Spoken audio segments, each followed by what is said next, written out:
একই কাণ্ড, বাংলার রাজনীতিতে এবার বাবরি মসজিদ। হুমায়ুন কবির ভরতপুরের বিধায়ক, কে কতটা মূল্য আছে তার রাজনীতিতে?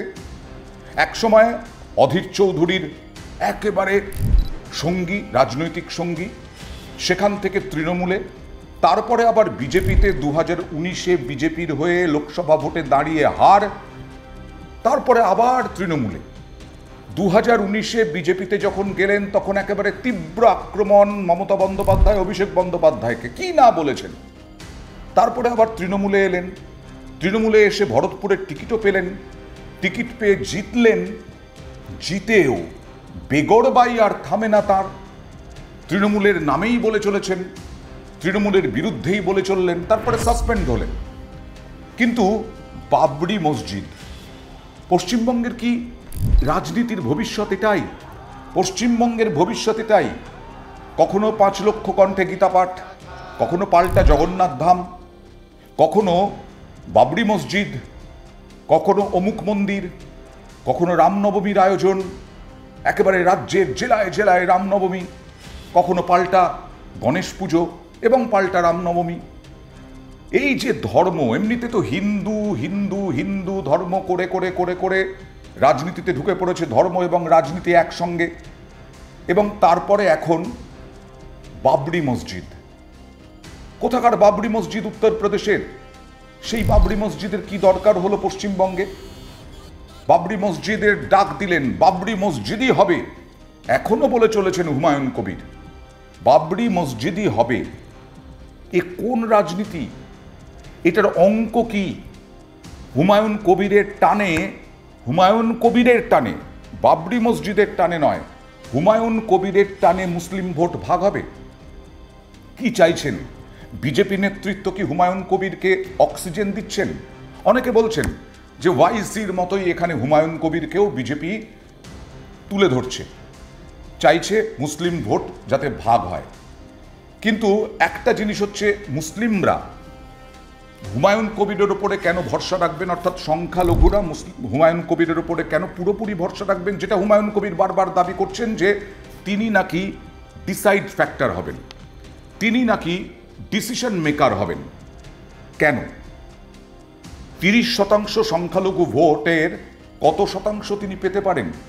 যে শতাংশ মানুষ তাকে ভোট দেবেন সংখ্যালঘুরা, তারা কি নিশ্চিন্ত থাকতে পারেন যে হুমায়ুন কবির তিনি যদি মোটামুটিভাবে বেশি আসন জোগাড় করতে পারেন, বিজেপিকেও খেলানোর মতো, আবার এদিকে মমতা বন্দ্যোপাধ্যায় বা তৃণমূলকেও খেলানোর মতো, তাহলে তিনি কোন দিকে যাবেন?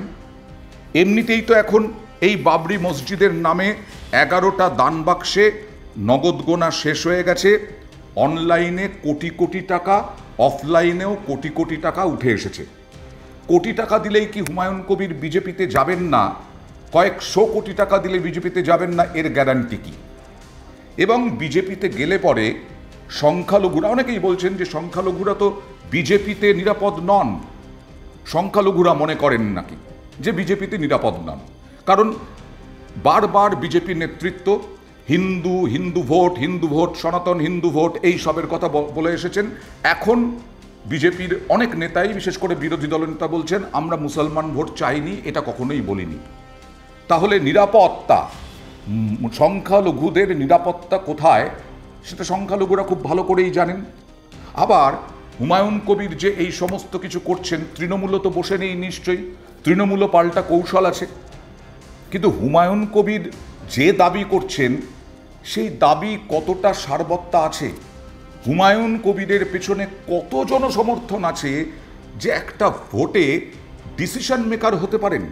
26-এর বিধানসভা নির্বাচনে, পশ্চিমবঙ্গের মতো রাজ্যে 294টা আসনে যেখানে বিধানসভা নির্বাচন, এই হুমায়ুন কবিরকেই বা এত গুরুত্ব দেওয়া হচ্ছে কেন? হুমায়ুন কবির পুরোটাই কি মিডিয়ার সৃষ্টি?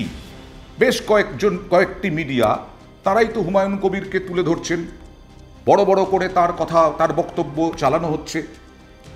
এই হুমায়ুন কবির দল বদলু, এই হুমায়ুন কবির কবে কি করবেন কোনো ঠিক নেই। মুর্শিদাবাদে আমি যেহেতু মুর্শিদাবাদের মানুষ, আমি মুর্শিদাবাদে খুব ছোটবেলা থেকে দেখে এসেছি হুমায়ুন কবিরের রাজনৈতিক চরিত্র। এই হুমায়ুন কবির এখন 22 তারিখে দল ঘোষণা করবেন। বহরমপুর টেক্সটাইল মোড়ে বিরাট জনসভা করে তিনি নতুন দল ঘোষণা করবেন। কোথায়? সেই তো মুর্শিদাবাদের মধ্যে, সেই তো বহরমপুরের মধ্যেই তিনি আবদ্ধ থাকলেন। কলকাতায় এসে জনসভা করে তো দল ঘোষণা করছেন না, বা ব্রিগেড প্যারেড গ্রাউন্ড ভরানোর মতো তার কি শক্তি ক্ষমতা আছে? বাবরি মসজিদ কেন? বাবরি মসজিদ মানে আবার সেই ধর্মের সঙ্গে রাজনীতি জড়িয়ে গেলে কি হয় তা আমরা বারবার দেখেছি। সেই ধর্মই এখন পশ্চিমবঙ্গের বিধানসভার ভোটের চালিকা শক্তি হয়ে দাঁড়াচ্ছে, এবং তাতে কেউ কিছু বলার নেই। প্রত্যেকটি দল, শাসক দল বা বিরোধী দল, ধর্ম নিয়েই বেশি ব্যস্ত। বিশেষ করে বিরোধী দল, তারা তো ধর্ম ধর্ম ধর্ম করেই চিৎকার করে যাচ্ছে, ধর্ম প্রচার করছেন। তৃণমূলের শীর্ষ নেতৃত্ব তবুও উন্নয়নের কথা, ডেভেলপমেন্টের কথা, কোন জায়গায় কত টাকা দেওয়া হয়েছে, দুর্নীতি অভিযোগ উঠেছে, জেলও খেটেছেন বহু মানুষ। কিন্তু এখন দেখা যাচ্ছে বহু নেতা, তৃণমূলের নেতা, কিন্তু এখন দেখা যাচ্ছে যে দুর্নীতিটাকে সেরকমভাবে মানুষ গুরুত্ব দিচ্ছেন না, যে কোনো ভোটেই দেখে নিন। কিন্তু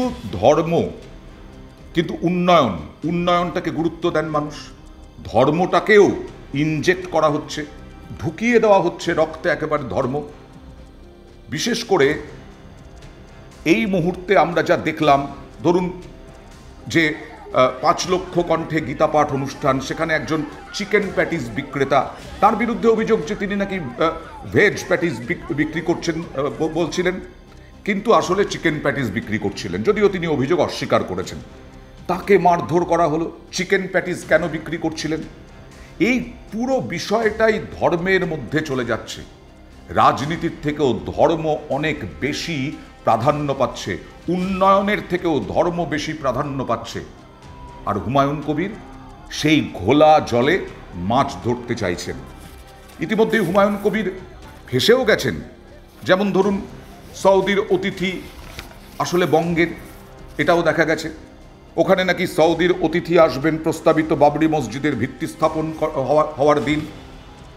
তারপরে দেখা গেল সাজিয়ে গুছিয়ে একেবারে কোথা থেকে আনা হলো, মুর্শিদাবাদেরই দৌলতাবাদের রোহার পাড়ার বাসিন্দা সুফিয়ান শেখ এবং অন্যজন আবদুল্লাহ খান, পূর্ব মেদিনীপুরের নন্দীগ্রাম 1-এর, তাদেরকে সৌদি আরবের অতিথি বলে ঘোষণা করা হলো। এখানে ফাঁসলেন। নিরাপত্তা, তিনি নাকি খুন হয়ে যেতে পারেন হুমায়ুন কবির, নিরাপত্তা, রাজ্য সরকারের নিরাপত্তা তিনি নেবেন না। তিনি বাউন্সার ভাড়া করলেন হায়দ্রাবাদ থেকে, অ্যানাউন্সও করলেন যে বাউন্সার আসবে হায়দ্রাবাদ থেকে। তারপরে কি হলো? দেখা গেল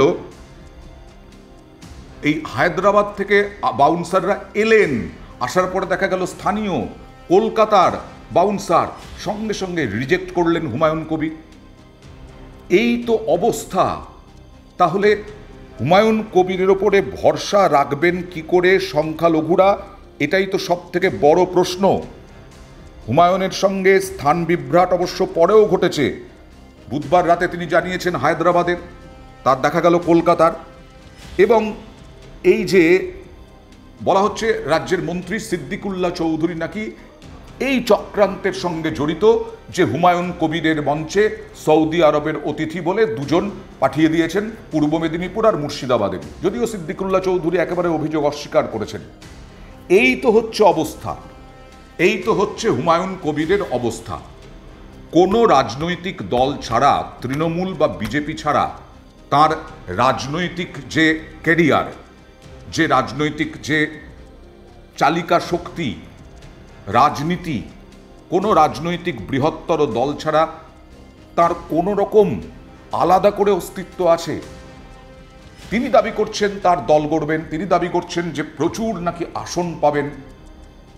তিনি কোথায় যাবেন? রাহুল গান্ধীর সঙ্গেও তিনি কথা বলেছেন, তিনি মিমের নেতার সঙ্গেও কথা বলেছেন, ওয়াইসির সঙ্গে, তিনি বিজেপির সঙ্গেও কথা বলেছেন।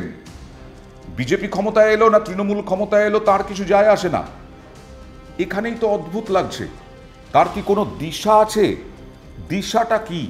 একবার বলছেন বিজেপি ক্ষমতায় এলেও কিছু যায় আসে না, তৃণমূল ক্ষমতায় এলেও কিছু যায় আসে না, আবার বলছেন তৃণমূল হটাতে হবে, বিজেপিকেও ক্ষমতায় আসতে দেওয়া যাবে না। কি দিশা? রাজনীতির তো একটা দিশা থাকে, ক্ষমতা দখলের জন্যই রাজনীতি, ঠিকই তাই। কিন্তু তা বলে হুমায়ুন কবির বাবরি মসজিদ টেনে এনে পশ্চিমবঙ্গের রাজনীতিকে কি বিষিয়ে দিলেন না? এটাই এখন সব থেকে বড় প্রশ্ন।